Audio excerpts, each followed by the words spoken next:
옥하는 목사님이 쓰신 문 밖에서 기다리시는 하나님이라는 책을 보면 사람들은 이 죽음이나 마지막 심판이라는 말을 아주 우습게 그리고 장난기 있는 말로 가볍게 다루는 경우를 보게 되어서 안타깝다라고 이렇게 말합니다. 그러면서 이것은 참 어리석은 일이라고 말합니다. 그런 행동이 어찌 보면 이 곰처럼 정말 우직해 보이고 세상적으로 보면 용감하다고 할지는 모르지만 어리석은 사람들이다라고 이렇게 말을 합니다. 그러면서 한 예를 드는데 화가 페루지노의 예를 듭니다. 이 페루지노라는 사람은 하나님을 모르는 사람이었습니다. 그가 임종 때 그런데 성직자가 급히 찾아와서 마지막으로 그에게 기도를 해주려고 했습니다. 그러자 페루지노는 나는 회개하지 않고 죽은 사람이 저 세상에서 어떻게 되었는지를 알아보고 싶소라고 말하면서 그 성직자의 기도를 거절했다고 합니다. 세상적으로 볼 때는 야, 이 사람은 정말 신념이 대단하다. 자기가 가진 신념이 분명하고 정말 용감한 사람 같아 보이지만 성경은 이런 사람을 가르쳐서 어리석은 사람이다라고 이렇게 말을 합니다. 우리가 꼭 명심해야 할 것은 절대로 지옥을 우습게 봐서는 안 된다라는 것입니다. 또 그것을 모른다고 나는 그런 거 모른다고 그냥 덮어둬서도 안 됩니다. 이것은 대단히 심각한 문제입니다. 그러므로 우리는 다가올 최후의 심판에 대해 우리는 겸손하게 생각을 해봐야 합니다. 그리고 지옥에서 우리가 면제받는 것이 바로 이 구원이다라는 것을 우리는 깨달아야 합니다. 사람들이 심판을 말하면 아직도 남의 일처럼 여기고 먼 나라 이야기처럼 여깁니다. 그 이유가 무엇일까요? 그것이 내게 아직 피부로 와닿지 않기 때문입니다. 피부로 와닿지 않습니다. 어린아이들에게 죽음에 대해서 이야기하면은 어린아이들이 뭔 죽음이 뭔지 어떻게 알겠습니까? 마찬가지로 이 심판이 우리의 피부에 와닿지 않기 때문에 우리는 그렇게 대수롭게 생각하지 않습니다. 예수님이 승천하시고 난 후에 예수 믿는 사람들에 대한 핍박이 얼마나 심했는지 모릅니다. 예수 믿다가 잡히면 이 감옥에 들어가는 것은 이거는 뭐 당연한 것이고 원형 경기장에서 사자밥이 되거나 화형에 처해지기도 하고 사지가 찢겨지는 그런 형벌을 당하기도 했습니다. 이때 하나님의 심판은 멀리 있는 것이 아니었습니다. 바로 하나님의 심판, 예수님의 재림은 바로 그들의 코앞에 와 있었습니다. 그래서 사자밥이 되고 화형을 당해도 그들은 믿음을 절대로 저버리지 않았습니다. 지금 믿음을 저버리면 곧 예수님이 오실 텐데 어떻게 예수님을 뵐 수 있겠습니까? 그래서 그들은 그런 믿음을 가지고 죽음을 각오하고 그들은 믿음을 지켰습니다. 만약 예수님이 한 달 후에 온다면 아마 우리 모두의 믿음은 정말 대단해질 겁니다. 한 달 후에 주님이 오니 야, 그래, 한 달이라도 좀 내가 제대로 한번 살아봐야 되겠다. 우리가 그럴 거 아닙니까? 그런데 초대교회 당시에는 그랬다는 겁니다. 주님이 곧 오실 줄 알았습니다. 그래서 그들의 믿음을 지키며 살았다는 것이죠. 그런데 믿지 않는 자들은 이런 생각을 가지고 있지 않았습니다. 야, 누가 너희를 구원해 주느냐? 죽어가는 그들을 비웃었고 그들에게 돌을 던졌고 그들에게 침을 뱉었습니다. 그런데 노아 시대 때도 그랬습니다. 노아는 하나님의 말씀을 믿고 하나님 말씀을 따라 웬만한 운동장만한 큰 방주를 만들게 됩니다. 창세기 6장을 보면 이 노아가 지금 방주의 크기가 나옵니다. 길이가 300규빗, 폭이 50규빗, 높이가 30규빗입니다.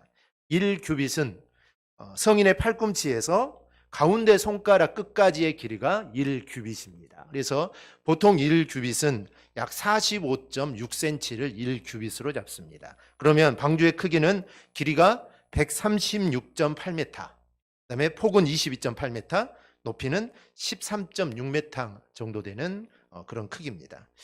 이처럼 길이가 높이의 10배가 되고 길이가 너비의 6배가 되는 비율의 배는 물 위에서 가장 안정성을 유지하며 떠 있을 수 있는 그 형태의 배다라고 이렇게 말을 합니다.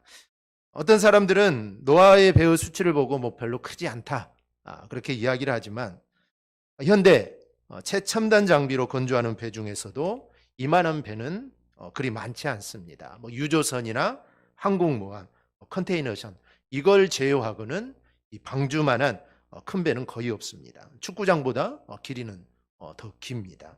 그래서인지 그때 사람들은 이 방주를 만드는 노아를 비웃었습니다.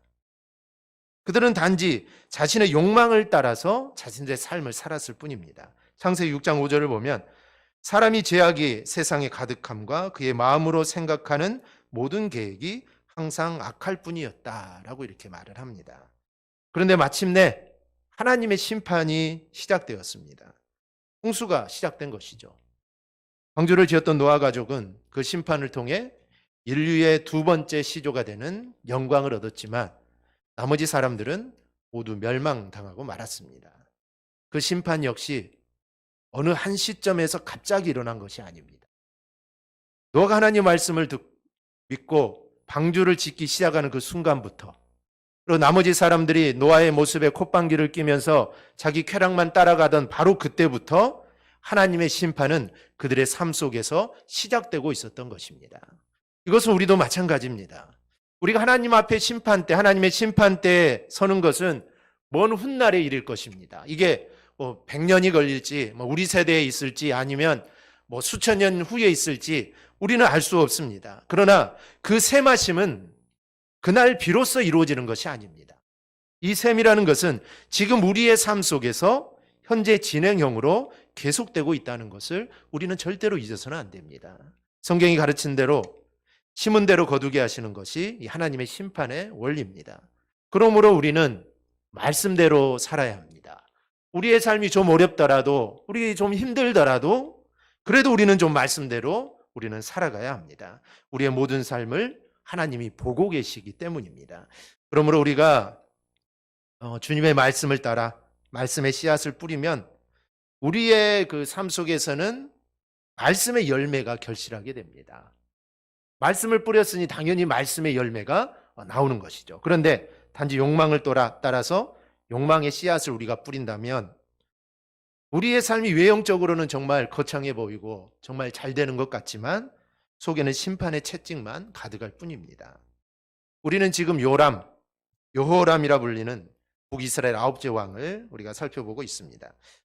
요람은 아합의 아들로 전임 아하시아 왕의 아들이 없이 죽자 그가 왕에 올라 12년 동안 북이스라엘을 다스린 왕입니다. 이 요람 왕의 특징은 지난주에 살펴봤듯이 바알 우상을 없앤 게 이 요람 왕의 특징입니다. 그런데 오늘 말씀을 보면 바알 숭배는 멈췄지만 여로보암의 죄를 그대로 따랐던 사람이 이 요람 왕입니다. 이런 요람 왕은 이 모압이 배반을 하자 남유다 7번째 왕인 여호사밧과 동맹을 맺어서 모압을 평정합니다. 옛말에 금묵자흑, 근주자적이라는 말이 있습니다. 먹을 가까이 하면 검어지고 붉은 것을 가까이 하면 붉어진다는 것입니다. 즉 주변의 것을 닮아간다는 것입니다. 우리의 자녀들만 봐도 그렇죠. 자녀들이 어떤 친구를 사귀느냐에 따라서 그 친구와 똑같이 되는 것입니다. 불량한 학생과 사귀게 되면 불량스러운 학생이 되는 것이고 공부 열심히 하고 착한 학생들과 함께 어울리면 당연히 그렇게 되는 것입니다. 요람이 여호사밧과 동맹을 맺었기에 여호사밧을 닮아가면 얼마나 좋았을까 이런 생각을 합니다. 그런데 요람은 그러지를 못했습니다. 요람은 어떤 삶을 살았을까요? 요람은 믿음의 삶을 살지를 못합니다. 요람 시대의 선지자는 그 유명한 엘리사입니다. 많은 기적을 일으킨 선지자죠. 그런데 요람은 하나님도 신뢰하지 않고 엘리사도 신뢰하지 않았습니다. 그는 오직 자기 자신만 신뢰했던 사람입니다. 열왕기하 6장과 7장을 보면 당시 강대국이었던 아람 나라가 이스라엘을 쳐들어옵니다. 그런데 그때마다 이 엘리사를 통해 하나님이 지혜를 주셔가지고 여러 번 그 침략을 막아냅니다. 즉 아람 나라가 아무리 군대를 쳐들어와도 엘리사가 미리 아람 나라가 어디 길목을 통해서 쳐들어온다는 것을 왕에게 다 알려주니까 미리 그 지역을 방비하고 있으니까 도저히 아람 군대가 이스라엘을 이기지 못한 겁니다. 그런데 이렇게 된 것은 하나님의 은혜였습니다. 하나님이 알려주셨기 때문에 이 모든 것들이 가능했던 겁니다. 이 아람은 지금의 시리아 지방에 있었던 나라입니다. 수도는 현재 시리아의 수도인 다마스쿠스였는데 열왕기하 6장 24절 이후를 보면 아람 왕 베나닷이 자기의 모든 군사를 다 끌고 와서 사마리아 성을 포위합니다.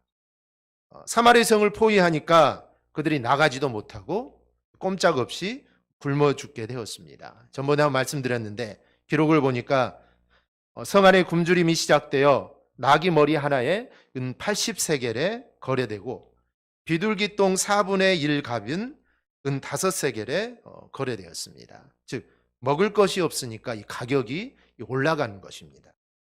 나귀 머리는 부정한 동물에 속합니다. 그래서 나귀 머리는 식용으로 사용하지 않습니다. 이스라엘 사람들은. 그리고 더군다나 나귀를 식용으로 사용하는 이방인들도 먹기가 까다롭고 맛이 없어서 가장 값이 싼 고기가 이 나귀 머리입니다. 그런데 이 나귀 머리 하나가 80세겔입니다. 1세겔은 노동자의 4일 품삯. 그러면 80세겔은 320일을 일해야만 가장 맛없는 나귀 머리 하나를 얻을 수가 있습니다. 1년 내내 일해야 나귀 머리 하나입니다. 그런데 그거 하나 5식구가 한 끼 먹으면 다 없어져 버리는 겁니다. 그렇게 물가가 올랐다는 것이죠. 더구나 비둘기똥조차 4분의 1갑에 은 5세겔입니다. 이 4분의 1갑은 0.8리터, 그러면 한 줌 정도가 되는데 비둘기똥 한 줌이 노동자 20일치 임금에 거래된 겁니다. 그래서 의문이 하나 생기죠. 어떻게 아무리 배가 고프다고 비둘기똥을 먹을 수 있을까? 아무리 배가 고프다고 비둘기똥을 먹을 수 있을까? 이 비둘기똥에 대한 이 크게 두 가지 해석이 있습니다. 먼저는 말 그대로 비둘기똥입니다. 비둘기똥은 실제로 식용된 적이 있기 때문에 말 그대로 비둘기똥이다. 둘째는 식물의 일종이라는 그런 견해입니다. 이 팔레스타인에 자라는 식물의 일종으로 이 사람들이 식량이 부족하면 캐 먹던 그런 알뿌리 식물이 있는데 이것을 히르요님이라는 그런 알뿌리 식물이라는 견해입니다. 이 식물이 식물의 꽃들이 바위 위에 이렇게 덮이듯 피는데 이것을 멀리서 바라보면 마치 비둘기 똥처럼 이렇게 보였기 때문에 아마 이렇게 부르지 않았을까라는 이런 그렇게 하는 견해가 있습니다. 이 첫 번째 견해는 조금 타당성이 없어 보입니다. 실제로 비둘기 똥을 사 먹었다면 그 지역에는 뭐가 많았다는 이야기일까요?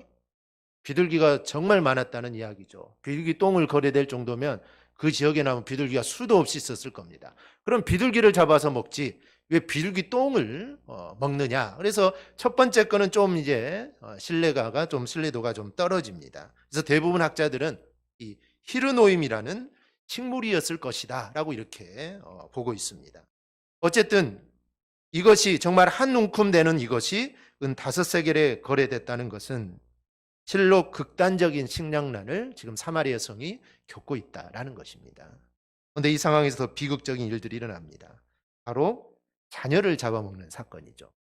열왕기 6장 26절 이후를 보면 이스라엘 왕이 사마리아 성 위를 거닐고 있는데 한 여인이 왕에게 도와달라고 호소를 합니다. 이 여인이 말하기를, 이 여인은 이웃집 여인과 약속하기를 오늘은 내 자식을 잡아먹고 내일은 자네 자식을 잡아먹자라고 합의를 했는데 오늘 내 자식을 잡아먹었는데 이 여인에게 내일이 됐으니까 자네 자식을 잡아먹자 했더니 이 여인이 안 된다는 겁니다. 그래서 왕한테 지금 호소를 하고 있는 겁니다.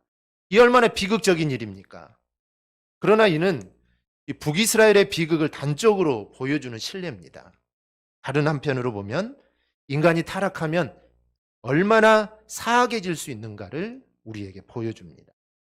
여러분, 짐승이라고 해도 자기와 같은 종의 짐승을 잡아먹는 종류는 많지 않습니다. 설령 자기와 같은 종의 잡아먹는 짐승이 있다 해도 자기 새끼까지 잡아먹는 짐승은 거의 존재하지 않습니다. 그런데 짐승들 사이에도 벌어지지 않는 일이 오늘 말씀에 나온 사마리아 성 안에서 발생한 겁니다. 그런데 이와 같이 타락하고 부패한 이유는 바로 그들의 죄악 때문이었습니다. 그들의 죄악으로 인해 사마리아 성이 포위를 당하고 굶어 죽고 정말 자식까지 잡아먹는 그런 죄악으로 치닫고 있는 겁니다. 상황이 이 정도가 되면 어떻게 해야 될까요? 당연히 왕은 이 문제를 하나님 앞에 내려놓고 회개하고 하나님의 도우심을 구해야 합니다. 그런데 요람 왕은 그러지를 않았습니다. 도리어 책임을 누구한테 돌리느냐? 책임을 엘리사에게 돌립니다. 요람이 열왕기하 6장 31절에 보면은 왕이 이르되 사밧의 아들 엘리사의 머리가 오늘 그 몸에 붙어 있으면 하나님이 내게 벌이에 벌을 내리실지로다 아니라. 죄는 자기가 지어놓고 그 모든 것을 다 엘리사에게 뒤집어 씌웁니다. 그래서 엘리사를 죽이려고 합니다. 지금 이게 요람의 문제입니다. 요람은 회개를 모릅니다. 잘못은 자기가 다 해놓고 책임은 다 엘리사에게 돌립니다. 이게 타락한 왕들의 특징입니다. 또 타락한 사람들의 특징이기도 합니다. 우리도 이럴 때가 있습니다. 잘못은 내가 했는데, 또 실수는 내가 했는데 너 때문이야 하고 다른 사람에게 잘못을 돌릴 때가 있습니다. 만약 그런 모습이 내게 있다면 지금 나는 요람과 같은 길을 지금 걸어가고 있는 겁니다. 그러기에 우리가 요람을 보면서 나 자신을 우리는 늘 살펴야 합니다. 내가 요람처럼 잘못을 알지 못하고 또 회개하지 못하고 내 생각만 하고 살아가고 있지는 않은지 우리가 말씀의 겨울에 내 자신을 늘 비춰봐야 합니다. 그래야 죄가 있다면 우리가 회개함으로 하나님 앞으로 우리가 나가야 하고, 그리고 그 말씀에 우리는 순종하기를 힘써야 할 겁니다. 이러한 삶이 익숙해지면 우리는 일생 동안 하나님의 은혜 안에 거하는 형통의 삶을 우리가 살게 될 것입니다. 두 번째로 이 요람이 어떻게 죽었는지에 대해 우리가 살펴보면, 요람 왕 시대에 있었던 여러 가지 일을 성경이 기록합니다. 그 중에 대표적인 일들이 수넴 여인의 아들, 그리고 우리가 잘 아는 이 나아만 장군의 이야기입니다. 우리가 잘 아는 대로 수넴 여인은 엘리사를 잘 대접했다가 아들을 얻었습니다. 그런데 그 아들이 죽게 되죠. 그런데 다시 엘리사가 그 아들을 살려냅니다. 즉 기적을 2번이나 체험을 하게 됐죠. 또 나아만 장군은 나병에 걸렸다가 엘리사의 말을 듣고 요단강에 몸을 7번 담가 고침받은 사람이 이 나아만 장군입니다. 이외에도 여러 가지 사건이 있는데 이 모든 사건이 의미하는 바가 있습니다. 이 모든 사건이 의미하는 바가 있죠. 우리의 삶에서도 마찬가지고 기적과 같은 일, 정말 내가 어떻게 할 수 없는 일들이 내 삶을 통해 일어날 때 이러한 일들을 의미하는 게 있습니다. 그것은 바로 이 하나님을 믿으라는 겁니다. 즉 죽은 자도 살려내고 신이 내린 벌이라고 하는 이 나병까지도 고치는, 정말 못할 일이 없으신 그 하나님을 믿으라는 겁니다. 요람에게 이런 일들을 보여주신 것은 바로 그 하나님을 믿으라는 겁니다. 그런데 요람은 그 하나님을 믿지 못했습니다. 오히려 자기를 도와주는 엘리사를 죽이려고 합니다. 그래서 성경은 그의 죽음에 대해서 좀 자세하게 이렇게 설명을 합니다. 열왕기하 9장을 보면 요람이 아람 왕 하사엘로부터 길리앗 라못을 지키는 전투에서 부상을 당하게 되어 이스라엘로 돌아오게 됩니다. 이스라엘에서 라못까지는 약 73km인데 이때 길리앗 라못에 있는 에우라는 사람에게 엘리사가 자기 제자를 스커 에우에게 기름을 부어 왕으로 세우라고 합니다. 지금 왕이 있는데 마치 사울 왕이 있는데 다윗 왕에게 기름을 부은 거나 마찬가지죠. 지금 왕은 살아있는데 하나님이 이제 요람을 버렸다는 겁니다. 그래서 예후를 대신해서 그에게 기름을 부어 왕으로 삼습니다. 그리고 예후에게 아합 왕가의 사람들을 다 죽이라고 명령을 합니다. 그래서 예후는 자기 부하들을 데리고 이스라엘로 쳐들어옵니다. 그런데 당시 남유다 6번째 왕인 이 아하시야가 외삼촌인 요람에게 병문안을 와 있었습니다. 그런데 군사를 몰고 오는 예후를 요람은 전혀 의심을 하지 않았습니다. 자기 밑에 있는 장군이기 때문에 의심하지 않았다는 것이죠. 그런데 그래서 요람과 아하시야는 각각 병거를 타고 나봇의 토지에서 예후를 맞이합니다. 그의 장군이 돌아오니 그를 맞이하러 나간 것이죠. 이때까지도 위기감이 전혀 없었습니다. 왜냐하면 정탐꾼을 2번이나 보냈습니다. 정탐꾼을 2번이나 보내서 예후가 반란을 일으킬 기미가 보이느냐를 알아봤는데 2번 다 그런 기미가 전혀 없다라는 보고를 받았기 때문에 이 요람 왕은 뭐 특별한 긴장감 없이 왕궁에 있는 것도 아니고 예후를 맞으러 밖에까지 나갑니다. 예후를 만난 요람이 예후에게 평안하냐라고 묻습니다. 평안하냐? 열왕기하 9장 22절을 볼까요? 요람이 예후를 보고 이르되 예후야 평안하냐 하니 대답하되 내 어머니 이세벨의 음행과 술수가 이렇게 많으니 어찌 평안이 있으라 하더라. 대답이 좀 이상하죠? 임금이 장군한테 물어보는데 예 평안합니다 이래야 되는데 약간 대답이 이상합니다. 예후의 대답은 내 어머니 이세벨의 음행과 술수가 이렇게 많은데 내가 어떻게 평안할 수 있느냐라는 것이죠. 요람은 이 말을 듣고 급히 병거를 돌려서 아시아여 반역이로다라고 외칩니다. 이 반역이구나. 예후가 활을 쏘았고 그 화살이 요람의 두 팔 사이를 꿰뚫어 죽게 됩니다. 예후는 군대 장관 빗갈에게 요람의 시체를 나봇의 밭에 던져버리라고 말을 합니다. 전에 아합이 나봇의 포도원을 강탈했었죠. 하나님의 엘리야를 통해 나봇과 그 아들의 피를 보았다. 이 땅에서 아합에게 갚겠다라고 심판을 선언했는데 그 심판 그대로 이루어졌다라는 겁니다. 하나님의 심판은 무섭고 하나님의 심판은 정확합니다. 한치의 오차가 없습니다. 그러게 우리는 심판을 생각하며 우리는 살아야 합니다. 나치 독일 사람들이 유대인들을 수없이 닥치는 대로 학살할 때였습니다.